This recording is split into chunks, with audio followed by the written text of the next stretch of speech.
Heute zeigen wir dir bei etwas starkem Wind, aber das schaffen wir schon, die erste Episode zu unserer neuen Konzeptreihe, die Würze der ... Mit dieser Reihe wollen wir Wildkräuter und Blütenessige herstellen, die nicht nur kulinarisch eine Bereicherung sind, sondern auch heilkundlich einen Nutzen haben. Die Idee für dieses Konzept ist aus dem letzten Video zum Frauenessig entstanden. Heute würden wir es vielleicht die Würze der Frau nennen, denn jede Essigkreation soll ein bestimmtes Thema haben, wie ein kleines Heilkonzept im Glas. Wenn du neu bist, lass ein Abo da, dann komme auch ich hier heute noch zur Ruhe.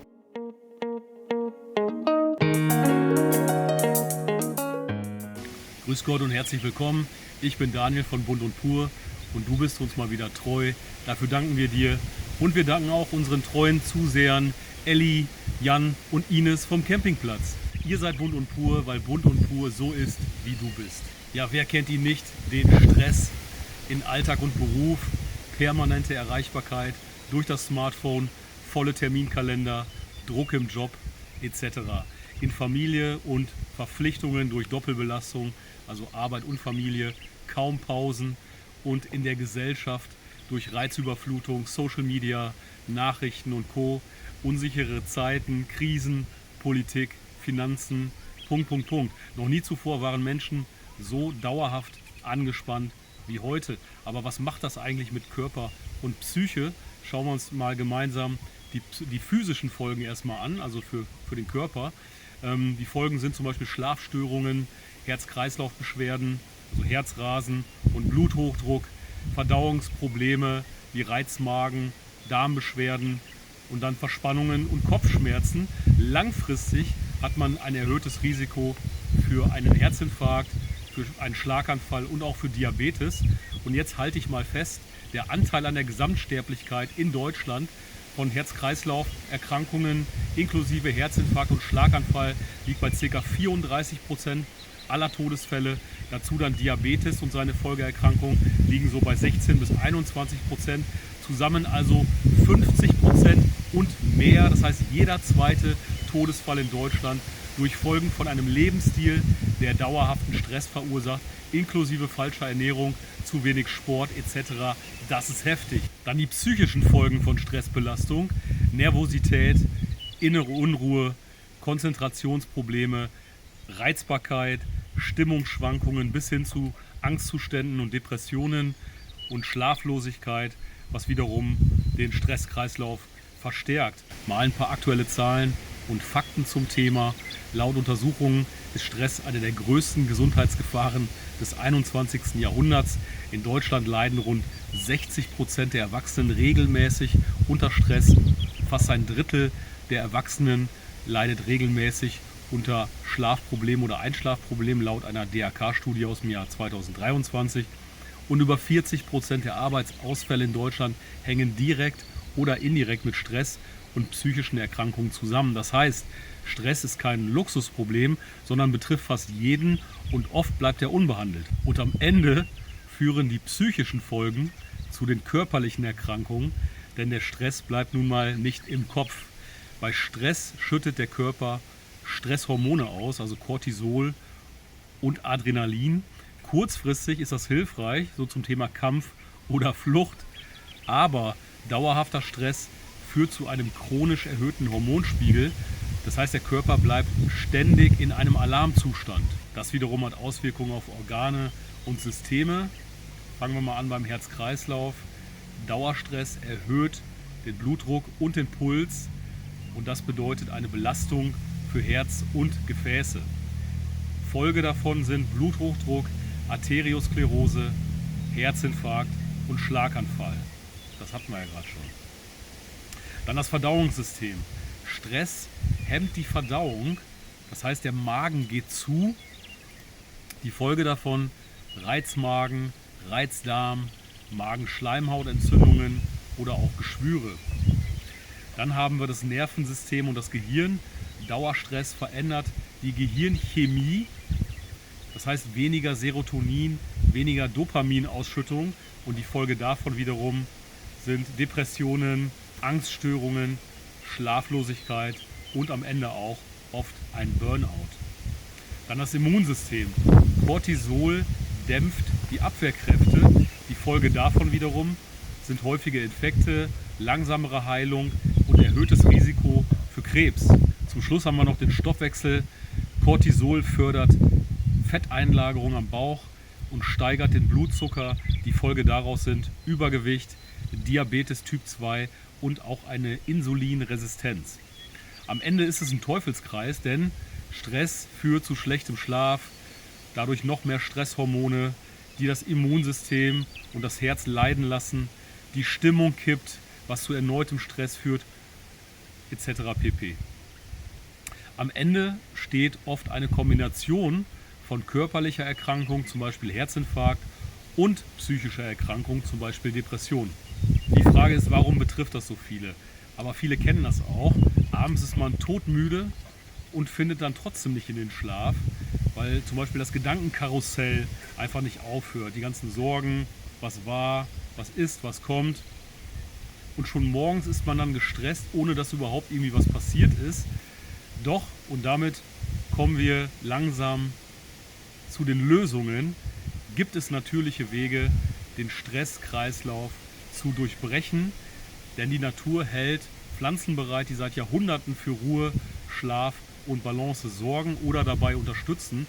Und genau daraus haben wir die Würze der Ruhe entwickelt. Ja, unser zweites Essig haben wir den Namen die Würze der Ruhe gegeben. Und dafür haben wir 3 Pflanzen ausgewählt, die traditionell für Entspannung, für innere Balance und für guten Schlaf bekannt sind. Und das sind Hornklee, Lavendel und Melisse. Wir nehmen dich jetzt mit auf unsere Reise vom Sammeln bis zum fertigen Essig. Und am Ende zeige ich dir, was dieser Essig kann und wie du ihn anwenden kannst. Und dabei wünsche ich dir wie immer viel Spaß. So, Anja hat schon wieder losgelegt. Haben wir noch einen schönen Hornklee-Spot gefunden. Hier auch. Ist schon wirklich in den letzten Zügen, Anja, oder? Ja. Schon viel verblüht auch hier, wie man sieht. Aber ja, Gott sei Dank haben wir noch 1, 2 Spots gefunden. Genau. Anja hat schon losgelegt hier, wie gesagt. Schaut mal. Ein wunderschöner Hornklee. Der sieht wirklich toll aus. Er duftet auch total toll. Der tuftet auch total doll. Der tuftet doll, wie Anja immer sagt. Ihr wisst doch schon, was ich meine. Ja, wir wissen alle, was du meinst. T ist D und D ist T. P ist B und B ist P. Kann man übrigens auch einen super Tee draus machen. Mich würde interessieren, wie du diese Tankstellenmarke BP, ne? Kannst du die mal aussprechen einmal? PB oder wie heißt sie bei dir? Bunt und pur oder was? Yeah! Das war für mich auch am Anfang. Oh, das war jetzt aber wirklich Zufall. War für mich auch eine Herausforderung. Punt und Bur. Ja. Ja. So wie Punt und Bur. Genau. Ist mir gar nicht aufgefallen, BP. Zurück zum Hornklee.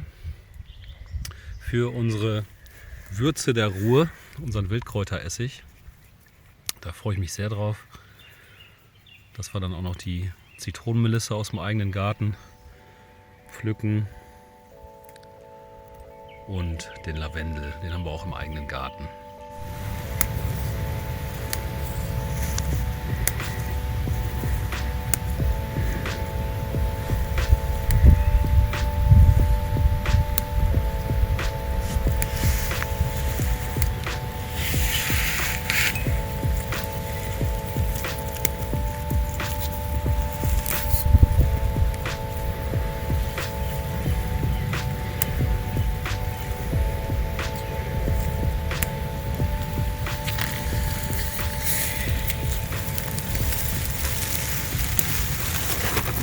So, kommen wir zu unserer zweiten Zutat für unseren Essig, und zwar Zitronenmelisse.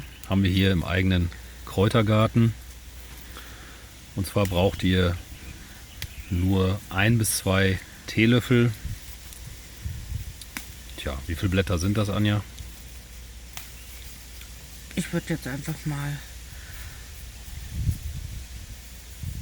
8 vielleicht sagen. Ja, sonst noch 1, 2 dazu. Ja, 8 bis 10 so. Ja, für 2 Esslöffel, Entschuldigung. Wenn man die zerschneidet. Lieber ein bisschen zu viel als zu wenig. Manchmal ist weniger, aber mehr. Aber nicht heute. Wir können es ja mal klein schneiden und schauen, ob das auf einen Esslöffel passt. Ja. Nehmen wir nochmal das hier. Ah, das duftet. Ja. Dann zeig uns doch bitte noch kurz die dritte Zutat, Anja, von den Wildkräutern, und zwar Lavendel. Den haben wir frisch gepflückt aus dem eigenen Garten und dann getrocknet Genau. aus dem letzten Jahr, ne? Nee. Von hab diesem ich Jahr? Achso, von diesem Ganz Jahr. frisch. Ja. Ganz frisch, schaut mal, sieht wunderbar aus, duftet Ja. unglaublich gut. Und jetzt geht die Zubereitung los. Dein erster Schritt, Anja, ist, du füllst... Ja, Mach erstmal ein bisschen Essig hier rein und löse einen Teelöffel Honig darin auf. genau. Ich weiß nicht, ob ihr Anja gut hört, es ist sehr windig. Also ein bisschen Apfelessig kommt jetzt ins Glas. Erstmal ein bisschen und dann löst Anja einen Teelöffel Honig darin auf.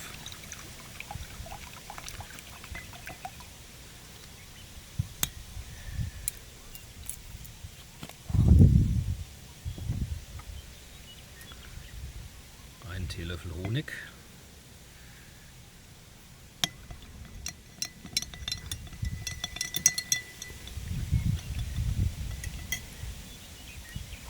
Ihr könnt das Ganze auch ohne Honig machen, aber wenn, dann solltet ihr das direkt vorab schon mal im Essig auflösen und nicht Hinterher rein. nicht hinterher reintun, genau.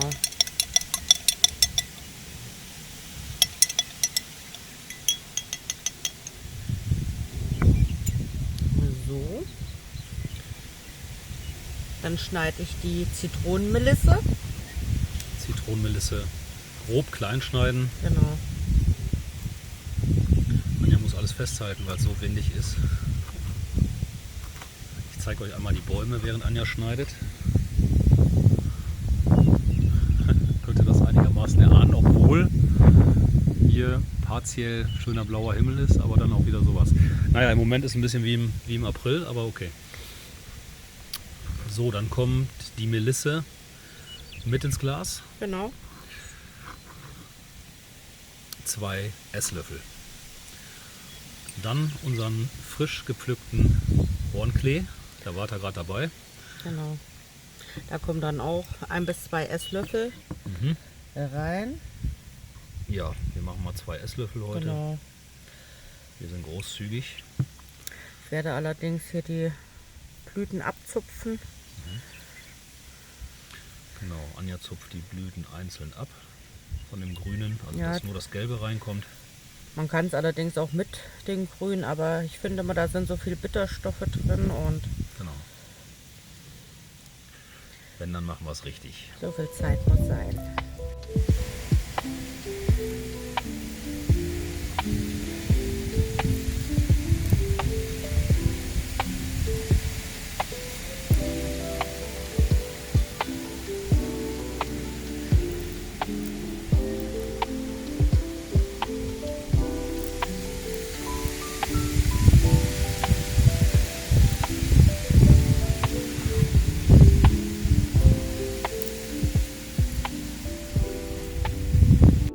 So, wir sind langsam auf den letzten Metern mit unserem Hornklee.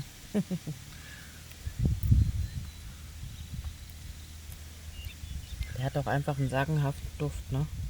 Hornklee duftet sehr schön, ja. Aber hier haben wir auch noch was anderes Schönes auf dem Tisch. Schaut mal. Das sind, Anja? Ja, was ist das?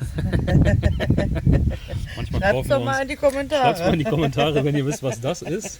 Ich glaube, kleine Astern hätte ich jetzt gesagt, aber ich bin mir gerade auch nicht sicher. Jetzt mache ich nochmal die Pflanzen-App auf. Aber manchmal kaufen wir einfach auch so random Sachen, die einfach schön sind. Und da muss man ja nicht immer den Namen wissen. Ne? Außerdem können wir uns den Namen eh nicht so gut merken. Ich kann besser mit Zahlen. Richtig. So, und von den, ja, Lavendel kommt jetzt noch ein Teelöffel. Ein Esslöffel. Ein Esslöffel? Genau. Ein Esslöffel Lavendel. So. Ja. Ja, Mhm. dann mache ich das auch. Oh, das duftet bis hier hoch, das könnt ihr euch nicht vorstellen. Getrocknete Lavendelblüten. Die pflückt man relativ früh, Anja, hast du gesagt, ne? Ja, ich pflücke sie immer noch gerne vor der Blüte. Dann ist noch Dann richtig- behalten die auch die Farbe und duften auch richtig. Also kurz bevor die aufgehen.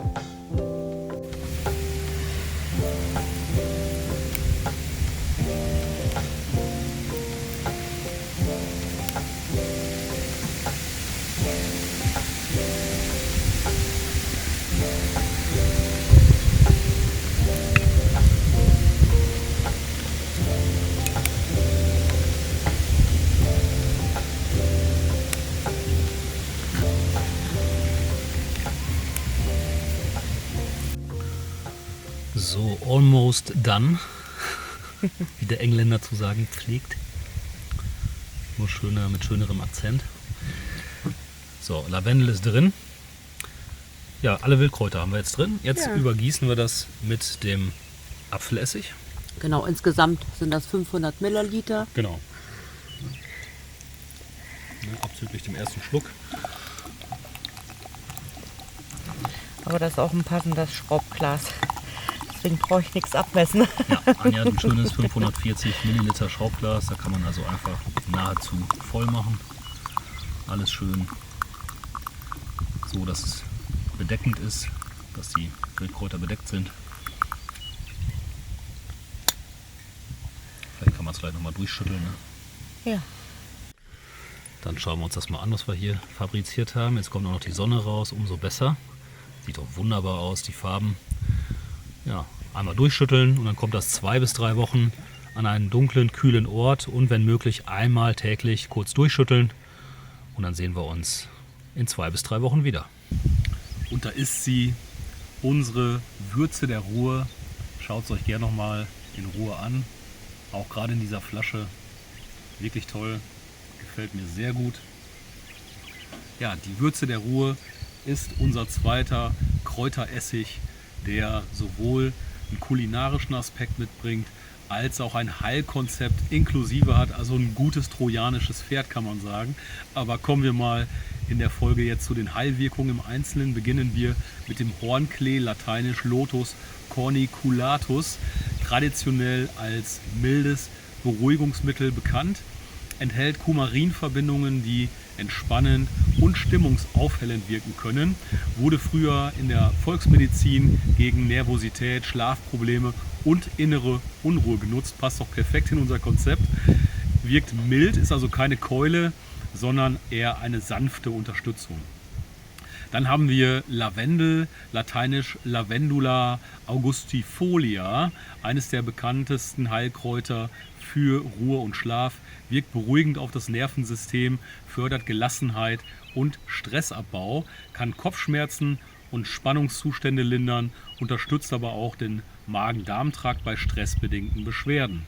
Und dann haben wir noch als drittes im Bunde die Melisse, Melissa officinalis, lateinisch, schon seit dem Mittelalter auch als Herztrost bekannt, wirkt beruhigend, krampflösend und auch antiviral, besonders hilfreich bei Nervosität, bei Einschlafproblemen und auch bei Herzflattern.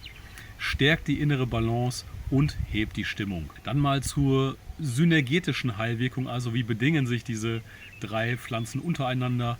Gucken wir uns mal Hornklee gemeinsam mit Lavendel an, denn diese verstärken sich in der beruhigenden Wirkung auf das Nervensystem. Der Hornklee kommt sanft und der Lavendel dann tiefer entspannend. Dann haben wir Lavendel und Melisse, Stressabbau und Harmonisierung, das heißt sowohl mental als auch körperlich, zum Beispiel Magen und Darm. Dann haben wir noch Melisse und Hornklee, sanft stimmungsaufhellend, hilfreich bei Nervosität und leichten Verstimmungen. Gemeinsam bilden sie einen, ja, man könnte sagen, einen Dreiklang der Ruhe. Entspannung durch den Lavendel, innere Balance durch die Melisse und sanfte Gelassenheit durch den Hornklee. Und das macht den Essig zu einer Art, ja, alltäglichen Stressschutz, eine kleine Dosis Ruhe, die man sogar in die Ernährung integrieren kann. Schauen wir uns also die Anwendungsmöglichkeiten mal an. Erstmal die tägliche Anwendung. Da könnt ihr einen Esslöffel in Wasser verdünnt einfach trinken. Beruhigt zwischendurch, ohne müde zu machen. Ist also gut geeignet bei Stressphasen, Nervosität, innerer Unruhe. kann man also einfach auf Situationen auch mal reagieren. Man kann es auch als Kur mal machen, was wir immer empfehlen, mal über mehrere Wochen, zum Beispiel über 4 Wochen, eine 4-Wochen-Kur, täglich 1 bis 2 Esslöffel verdünnt zu sich nehmen, fördert insgesamt innere Balance und besseren Schlaf, besonders hilfreich in Prüfungszeiten, in stressigen Arbeitsphasen oder auch grundsätzlich bei Einschlafproblemen. Und bei einer 4-Wochen-Kur wirkt es einfach nachhaltiger. Kulinarisch, wie könnt ihr es da nutzen? Zum Beispiel im Salatdressing, ein frischer Geschmack mit beruhigender Komponente oder als feine Aromanote im Mineralwasser, auch ganz spannend. 1 Teelöffel Essig plus ein bisschen Honig und Mineralwasser könnte man Kräuterspritzer nennen. Und zu leichten Abendgerichten, wie zum Beispiel zu Sommersalat oder zu Gemüsegerichten. Das heißt, das Essen wird damit nicht nur leckerer, sondern auch ruhiger oder sagen wir lieber beruhigender. Fazit, und damit sind wir auch schon wieder am Ende dieses Videos angelangt. Probier es doch einfach mal aus und sag uns in den Kommentaren, wie du die Würze der Ruhe in deinem Alltag am liebsten einsetzen würdest. Jetzt kommt auch noch die Sonne mal raus, das ist doch schön. Gib uns Fragen, Impulse, Feedback, alles was du hast, alles rein in die Kommentare. Hast du was Neues gelernt? Bist du inspiriert und freust dich darüber? Dann einfach den Daumen hoch. Und wenn du mehr davon und nichts mehr verpassen willst, dann bitte ein Abo und auch die Glocke aktivieren. Das hat uns wieder große Freude gemacht und wir freuen uns auf dich im nächsten Video. Bis dahin Gottes Segen und alles Liebe. Ciao, ciao.